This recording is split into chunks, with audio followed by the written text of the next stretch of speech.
Boa noite, meus amigos, meus irmãos que nos escutam de casa. Privilégio nessa noite servi-los.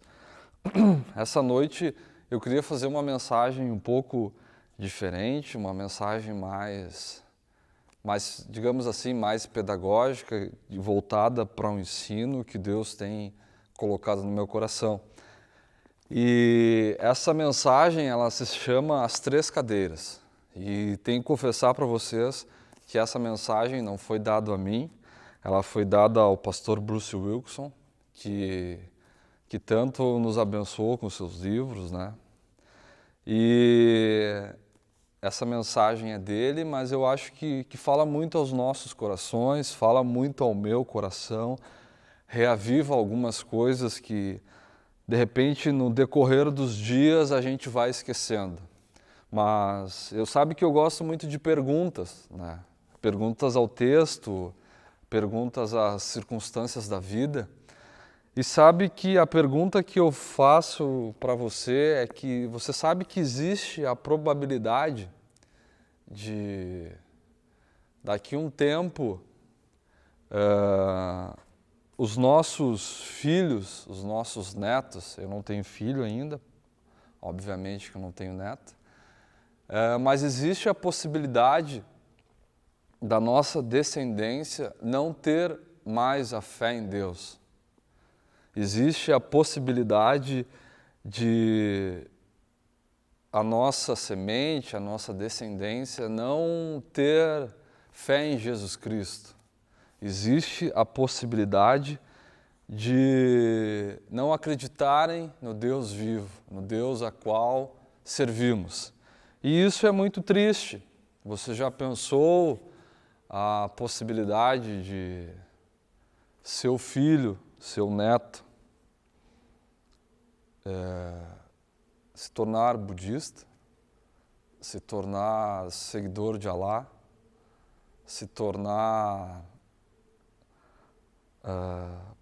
que presta culto a um Deus que não é o único Deus, o Deus vivo a quem servimos? Existe essa possibilidade. E aconteceu isso. Aconteceu com o povo de Deus, com o povo de Israel. A Bíblia narra em Juízes, a história final de Josué. A Bíblia narra que Juízes 2:7, Josué morreu. E morreu também logo depois quem convivia com Josué, a geração de Josué. E no capítulo 2 do livro de Juízes, versículo 10, diz que o povo apostatou, quer dizer, abandonou a fé e serviu a um outro Deus. Eu convido você em casa a abrir a sua Bíblia no livro de Juízes, no capítulo 2 e no versículo 7.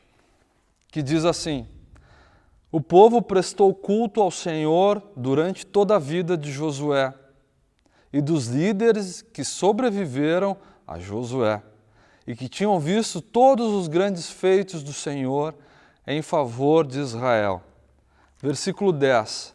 Depois que toda aquela geração foi reunida a seus antepassados, surgiu uma nova geração que não conhecia o Senhor e o que ele havia feito por Israel.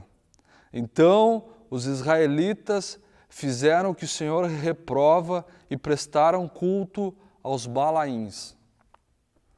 Sabe, Moisés deixou o comando de Israel para Josué. Claro, endossado pelo próprio Deus vivo. Escolheu a Josué entre seus irmãos para liderar o povo de Israel no estabelecimento do então reino de Deus. Moisés morre, assume Josué. Josué morre e depois que Josué morre, a galera da geração de Josué vai morrendo. E nisso nasce uma geração. Josué viu os feitos de Deus, foi testemunho ocular. A galera da geração de Josué viu os feitos de Deus, conhecia Deus, foram testemunhas do que o Deus de Israel fez para o seu povo. Mas se levantou então uma terceira geração que não conhecia Deus e os feitos de Deus. Sabe, eles viraram seguidores, cultuadores de Balaim, de Astarote, se esqueceram do Deus vivo e adoraram a outro Deus. E sabe que pode acontecer conosco. Imagina, nossa igreja daqui a 80 anos, abandonaram a fé, a igreja minguou, agora virou uma mesquita. Agora virou um templo de um outro Deus, que não é o único Deus e o Deus vivo. Pode acontecer. A nossa oração é que não aconteça, que a chama continue firme, acesa, que essa porta nunca se feche sim, quando Jesus vier buscar a sua noiva. Mas sabe que a gente precisa refletir, precisa pensar o que aconteceu com esse povo. E por isso as 3 cadeiras, e por isso essa mensagem se chama As 3 Cadeiras. Josué serviu a Deus, viu os feitos de Deus, andou com Deus, conheceu a Deus. A outra geração viu Josué orar, viu Josué buscar a Deus. A terceira geração já apostatou, esqueceu do único Deus, o Deus vivo, o Deus de Israel. Sabe, e a Bíblia toda ela é geracional, né? É de geração em geração. Uma geração vai ao túmulo, outra geração se levanta. Na verdade não, né? Vai acontecendo concomitantemente, mas vai passando a fé, a verdadeira fé de geração em geração. E a mensagem dessa noite é preocupada com as gerações que virão. É preocupada, é atenta. O que eu vou deixar de legado? Qual vai ser a semente que eu vou plantar para a próxima geração? Josué foi testemunha ocular do livramento no Egito, da coluna de fogo no deserto, da provisão do maná no deserto, das codornas no deserto, da água da rocha no deserto, das vitórias, das batalhas, do favor de Deus de Israel, do povo que o buscava como o único e suficiente Deus. Ele viu, ele conheceu, e eu me arrepio e eu tenho dificuldade de falar de Moisés e Josué, porque esse cara aqui, Josué, diz que Deus falou para Moisés ter a tenda do encontro ao pé do monte. Moisés estabelecia a tenda, entrava, conversava face a face com Deus. E a Bíblia narra que Josué ficava à porta, esperando. E diz que Moisés saía da tenda e Josué ficava à porta. Eu gosto de imaginar que não, o cara que eu sigo, o meu líder, está buscando a Deus e eu quero buscar a mesma unção dele, eu quero estar à porta do que ele está buscando. E eu fico imaginando a expectativa de Josué a cada dia, não, hoje Deus chama para eu conversar com ele. E posteriormente ele herda o chamado de Moisés, lidera o povo, um grande general. Só que essa geração aqui buscava Josué. Josué, ora por nós, intercede por nós. Essa geração aqui perdeu a base. Bom, mas Josué não está. Quem é que vai orar por nós? Não, essa geração aqui pedia para Josué orar. Sabe, a reflexão dessa noite é nesse sentido. E eu quero conversar com vocês, quero intitular essas cadeiras, e a gente vai chamar essa cadeira aqui a cadeira do compromisso com Deus. Quem senta nessa cadeira leva a parada a sério.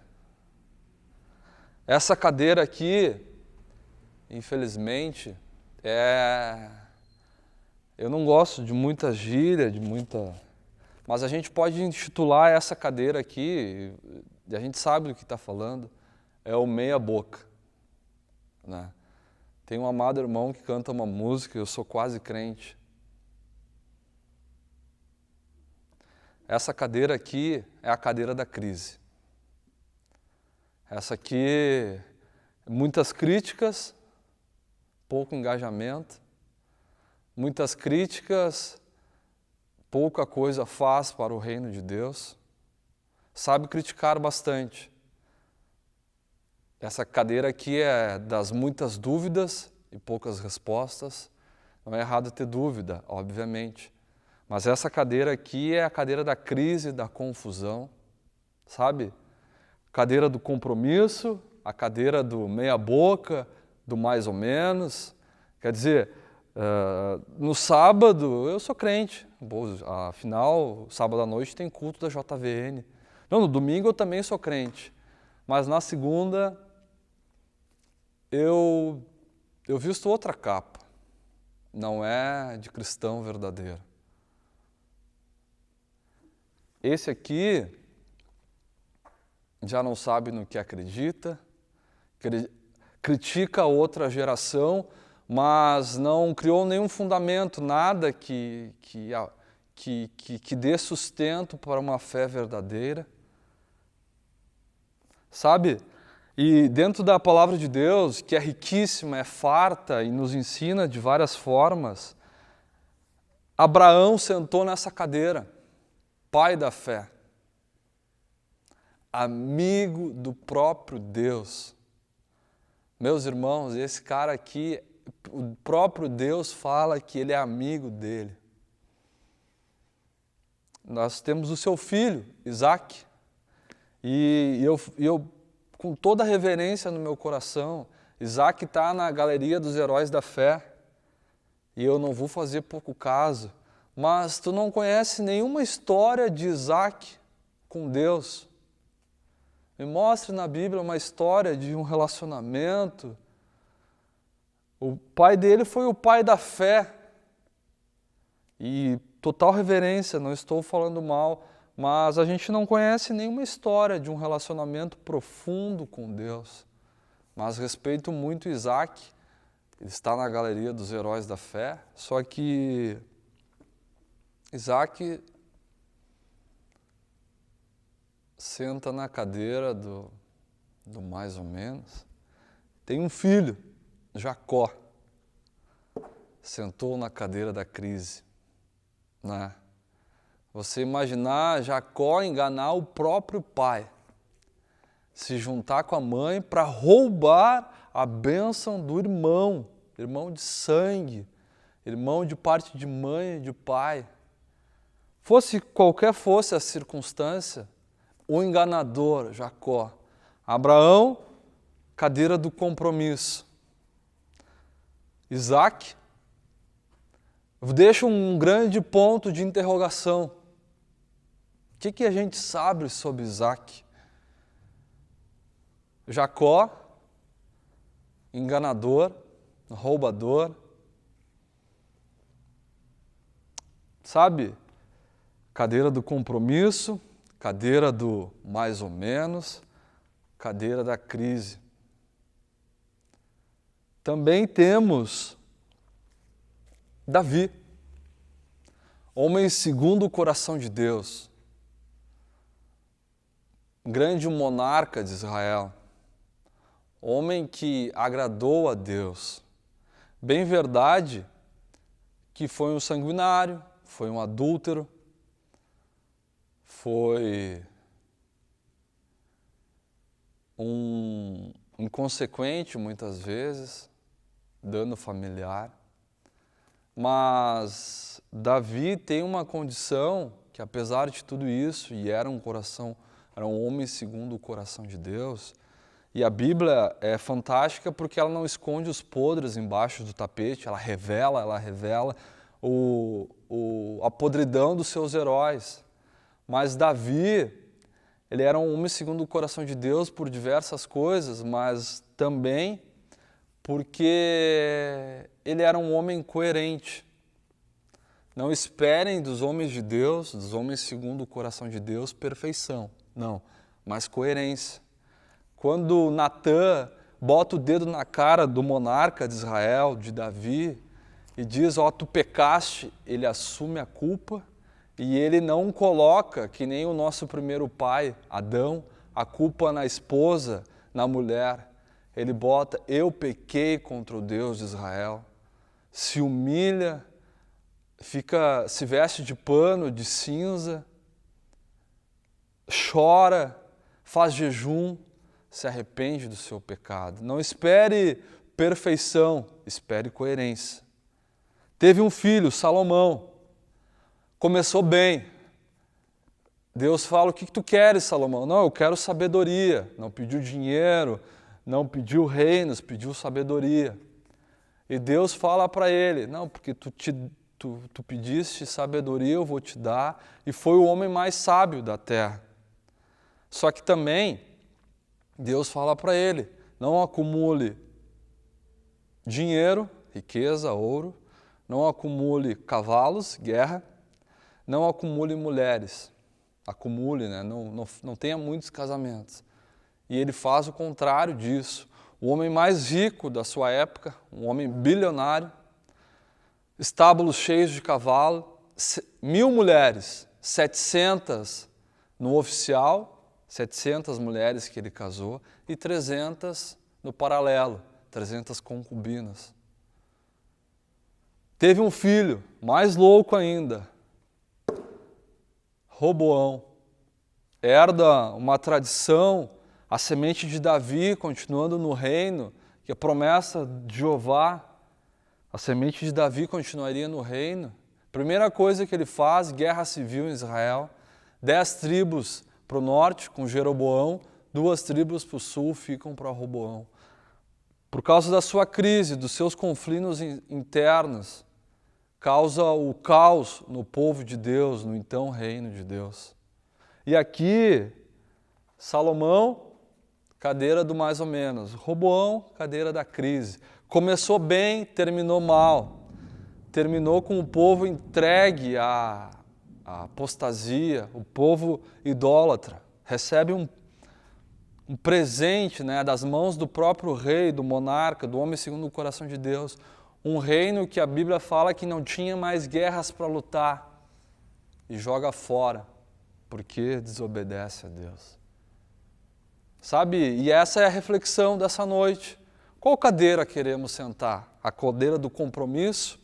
A cadeira do... Não, mais ou menos, eu vou ser crente algumas vezes, quando for confortável, ou a cadeira da crise.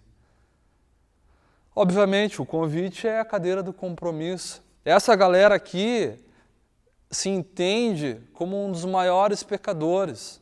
Miserável homem que sou. Essa galera aqui acha porque não fuma, não bebe, não tem amante e vem à igreja aos domingos, não tem pecado.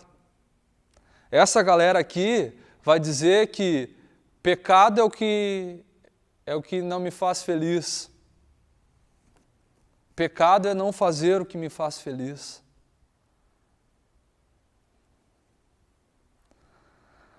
Sabe, meus irmãos, a Bíblia vai dizer, esse aqui é o homem espiritual, esse aqui é o homem carnal e esse aqui é o homem natural. Sabe que a gente nunca sabe, é joio ou é trigo. Né? E a Bíblia fala, Jesus fala, deixa vir junto. A seu tempo eu vou ceifar o joio. Mas, diante desses exemplos, cadeira do compromisso com Deus. Essa galera aqui diz, primeiro Deus, segundo Deus, terceiro Deus, e se sobrar algum tempo eu. Essa galera aqui diz, não, primeiro Deus, depois eu. Essa galera aqui diz, primeiro eu e primeiro eu. Sabe que a gente pode tomar a decisão em qual cadeira sentar. Compromisso com Deus, vida de devoção, vida entregue ao Senhor. Primeiro Deus, primeiro Deus, primeiro Deus. Essa galera aqui diz, primeiro Deus, depois eu. E essa galera aqui diz, primeiro eu, depois eu, depois eu. E eu ouvi uma coisa que eu achei muito legal. Quem tem esse compromisso com Deus, ele organiza a agenda a partir desse compromisso. Quem tem esse compromisso com Deus, procura qual é a vontade de Deus. Quem tem compromisso com Deus, diz primeiro ao Senhor: Abraão, eu quero o teu filho, seja feita a tua vontade, Senhor. Cadeira do compromisso com Deus. E diante dessas todas as coisas, qual vai ser a semente que nós vamos deixar? Sabe, a semente que eu quero deixar é morrer tentando sentar nessa cadeira. Por quê? Porque eu tenho um compromisso com os caras aqui, que participam da JVN, que participam da nossa igreja. Sabe, morrer tentando sentar nessa cadeira aqui. Viver para a glória de Deus. Primeiro Deus, depois Deus. Não importa o que os outros pensem. Não importa. Primeiro Deus, primeiro Deus. A minha agenda é estabelecida pelo meu compromisso com Deus. Tudo é de Deus, eu sou apenas um mordomo. Meu dinheiro é de Deus, a minha família é de Deus, o que eu tenho é de Deus. Tudo para a glória de Deus. Tudo para a glória de Deus. Eu tenho um compromisso, e cada um de nós tem um compromisso com a sua geração. Eu vou fazer 33 anos, e a galera abaixo de mim está me olhando. O que eu vou fazer? Quais vão ser as minhas decisões?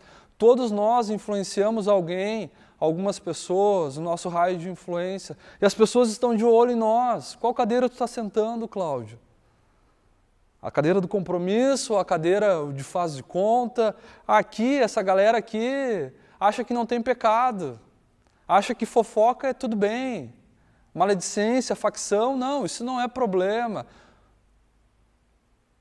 Essa galera aqui, crise estabelecida, abandonou o seu Deus. Mas essa galera aqui do compromisso, qual vai ser, o que eu vou deixar na geração? Como é que eu vou servir a minha geração? Como é que eu vou fazer que Jesus Cristo seja exaltado na minha geração? Meu raio de influência. E quem vai me ouvir não vai ser a galera velha, com certeza. Vamos lá, pessoal mais idoso, seu Domingos. O Domingos me olha, o que esse moleque está falando? Esse aí é um exemplo. Mas os meus amigos vão olhar, não. Como é que está a vida do Cláudio? Tem se santificado a Deus? Tem se consagrado cada vez mais? Ou não, só aparece nos cultos de vez em quando e está tudo bem. Meus amigos, o convite é sentar na cadeira do compromisso. O convite é dedicação total, exclusiva ao Senhor. Santidade ao Senhor. E tem uma história na Bíblia, Gênesis 32, a história de Jacó. Jacó, o homem que sentou na cadeira da crise. Ele diz que ele luta com Deus. E aquele momento, no Vale de Jaboque, a sua vida é transformada. E ele sai da cadeira da crise para a cadeira do alto compromisso com Deus. E é uma história fascinante que Jacó lutou com Deus a noite toda. Ele estava sentado na cadeira da crise e toma uma posição, uma decisão e senta na cadeira com compromisso com Deus de Israel. Eu vou servir a Deus. Sabe, nós todos já passamos pela cadeira da crise, na cadeira do meia boca, mas a gente tem que morrer tentando sentar na cadeira do compromisso com Deus. Sabe, todos nós temos um passado lá, um passado aqui, mas o desejo é que todos estejamos nessa cadeira do compromisso. Sabe, não é feio o que a gente viveu lá, a gente deixa para trás, mas assume um compromisso com Deus. E as pessoas vão lembrar de nós, não pelo que fizemos lá atrás, mas sim pelo compromisso que assumimos com Deus. Um compromisso de verdade, cara.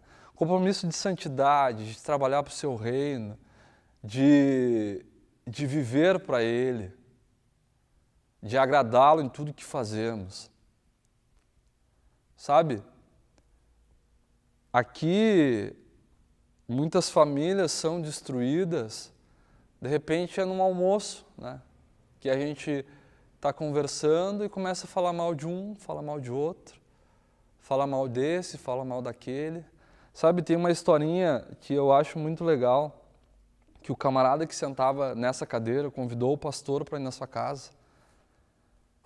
E o pastor, um pastor qualquer, está almoçando lá e o filhinho desse camarada começa a dar volta na mesa, né? E começa a caminhar em volta da mesa.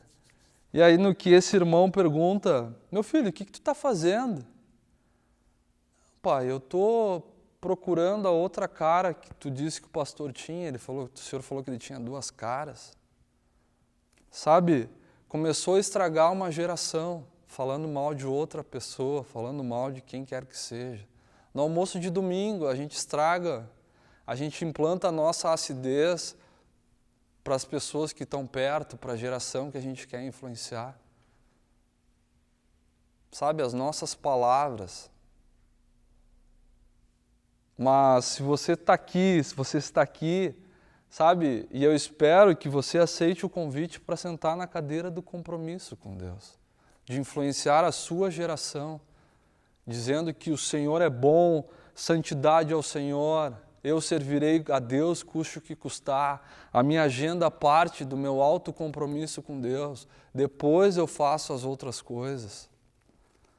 Amigos queridos que nos ouvem nessa noite, galera da JVN, nós temos esse chamado de influenciar a nossa geração. Não se preocupem com os mais velhos, mas se preocupem com o raio de abrangência da sua geração. Implantar um DNA de alto compromisso com Deus. Espero que você esteja com esse desejo, sabe? Dando a vida para sentar na cadeira do compromisso com Deus. Espero e desejo que essa palavra encontre terra fértil no seu coração e que Jesus abençoe. E vamos lá.